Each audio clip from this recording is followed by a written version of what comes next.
আসসালামু আলাইকুম। আসসালামু আলাইকুম বন্ধুরা, আয়নের বাসা থেকে এখন যাচ্ছে হচ্ছে কুমিল্লা ইমতিয়াজ ভাইয়ের বাসায় মিট করতে, দেখা করব। 2 দিন থাকবো হয়তো।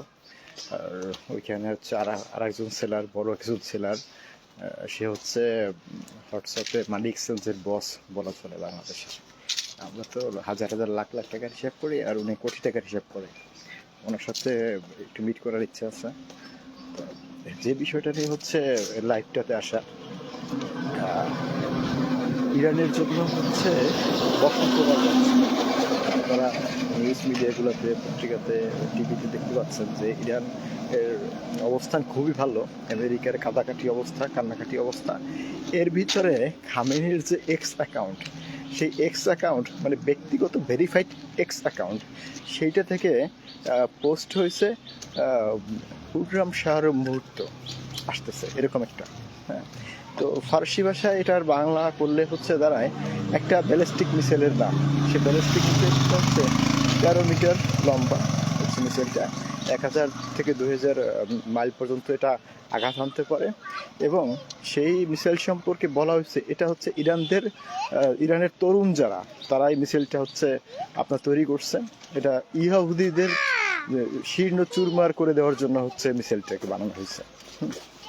আপনারা আরেকটা জিনিস দেখবেন যে সৌদি গতকালকে ইরানের প্রতি মৌন সম্মতি জানাইছে।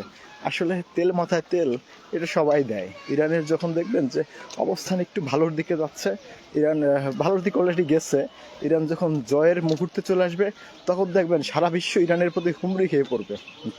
যে নির্বাচনে যেমন হয়, যে যেদিকে মনে হয় যে মানুষ, যে নেতা জিতবে তার দিকে হচ্ছে সবার জয়ধ্বনি, তার পক্ষে সবাই, ঠিক আছে, এরকম একটা ভাব। তো আপনার যারা এই যুদ্ধ নিয়ে একটু দ্বিধাদ্বন্দ্বে আছেন যে কি হয় না হয়, ভাই কিচ্ছু ভাবার নাই। এখন পর্যন্ত ইরান তাদের যে মেইন অস্ত্র সেটা বাইরই করে নেয়। হ্যাঁ, বাইর না করার অবস্থা হচ্ছে আমেরিকা ইসরায়েলের কান্দাকাটি অবস্থা। আর যখন এই সমস্ত অস্ত্র ইরান বাইর করবে, এবং ইরানের অনেক অস্ত্র আছে যেটা মজুদ, পাহাড়ের ভিতরে, সুড়ঙ্গের ভিতরে বহুত অস্ত্র আছে যেটা মজুদ। এই অস্ত্রগুলো হচ্ছে সবচেয়ে শক্তিধর অস্ত্র।